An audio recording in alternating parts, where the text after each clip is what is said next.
आपल्याला जरा काही टेन्शन आलं, मनात एखादा महत्वाचा प्रश्न किंवा विचार चालू असेल तर लगेच कपाळात येतात. आट्यांबद्दल बोलतोय, आट्या.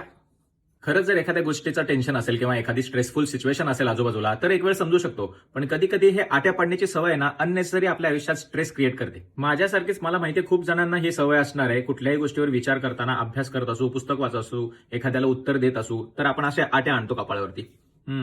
माझं ऑब्झर्वेशन असं आहे की जर एखाद्या गोष्टीवर आपल्याला फोकस करायचा असेल किंवा तिला महत्व द्यायचं असेल ना तर आपण तो एक एरो लावण्याचा प्रयत्न करत असतो आपल्या आट्यांनी.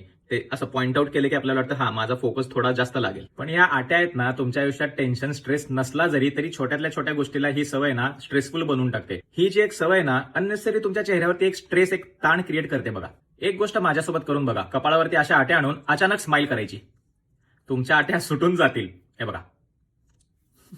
किंवा साध्या कुठल्या तरी प्रश्नाचा विचार करताना मी शर्ट निळा घेऊ का लाल घेऊ ह्यापेक्षा तुम्ही असा जर विचार केला मी शर्ट निळा घेऊ का लाल घेऊ, तुम्हाला स्वतःला फरक जाणवेल. असं करून केलेल्या विचारापेक्षा असा केलेला विचार तुम्हाला जास्ती रिलीफ देईल. आपण जर आपलं आवडीचं काम काही करत असू, खेळ खेळतोय, पिक्चर बघतोय किंवा पेंटिंग करताना आपण असं करतो का पेंटिंग?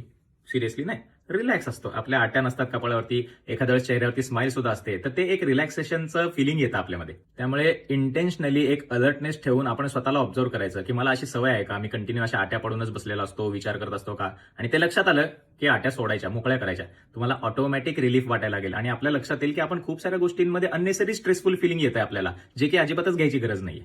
खरं सांगायचं तर ही गोष्ट शिकण्याची सगळ्यात जास्त गरज मला आहे. पण मला असं वाटतं की मला लक्षात आली ही गोष्ट तर त्याच्यावर तर मी काम सुरू करेलच, पण माझ्यासोबत आणखीन कोणाला जर त्याच्यातली गंमत कळली तर त्याचा फायदा तुम्हाला सुद्धा होईल.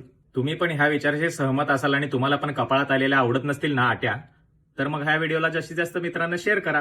भेटूया परत पुढच्या व्हिडिओमध्ये. धन्यवाद.